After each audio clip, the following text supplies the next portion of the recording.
Hello again. This module looks at the impact of global shocks on food systems.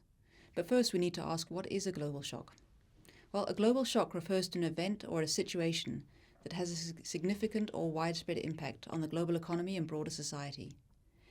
It's typically an unexpected and sudden event that disrupts normal functioning of markets and causes significant economic and social upheaval. These global shocks can take many forms and include climate-related shocks like extreme weather events, health-related shocks like pandemics, geopolitical events like conflict or political crises, and economic events like financial market crashes or trade disputes. The effects of a global shock can be felt across multiple sectors and regions, often resulting in widespread economic downturns, job losses, and social dislocation. Now, although these shocks might be linked to a specific sector, often these shocks will have an effect much more widely across the whole of society.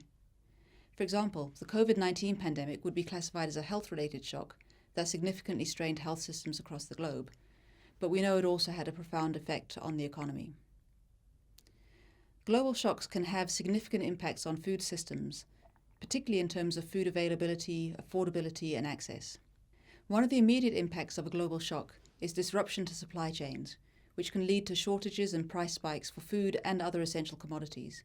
A prime example of this was what we saw in early 2022, when exports of wheat from the Ukraine were blocked. In recent years, we've seen multiple different shocks, from COVID-19, followed by the Russia-Ukraine conflict, and soon to be accompanied by a global debt crisis. These shocks are now taking place more frequently and with increasingly shorter interregnums. Now, it's important to remember that these shocks aren't uniformly felt. Particular regions of the world, for example, much of sub-Saharan Africa, are more profoundly affected by these shocks. And then within sub-Saharan Africa, these impacts are most devastatingly experienced by the most vulnerable populations.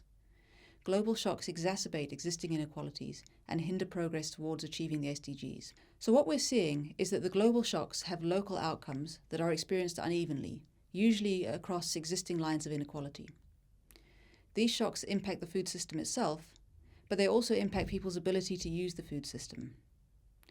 Unfortunately, the impacts of these shocks in African cities have been exacerbated by governance decisions informed by inherently anti-informality bias, which was explained in earlier modules.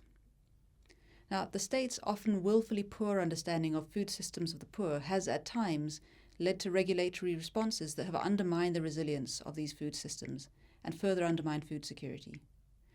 For example, during the COVID-19 lockdown period in South Africa, schools were closed, and the school feeding schemes that are so fundamental to food security in many poor households were not allowed to distribute food to qualifying learners. This was coupled with the South African government's initial lockdown regulations, which prohibited informal traders from selling food.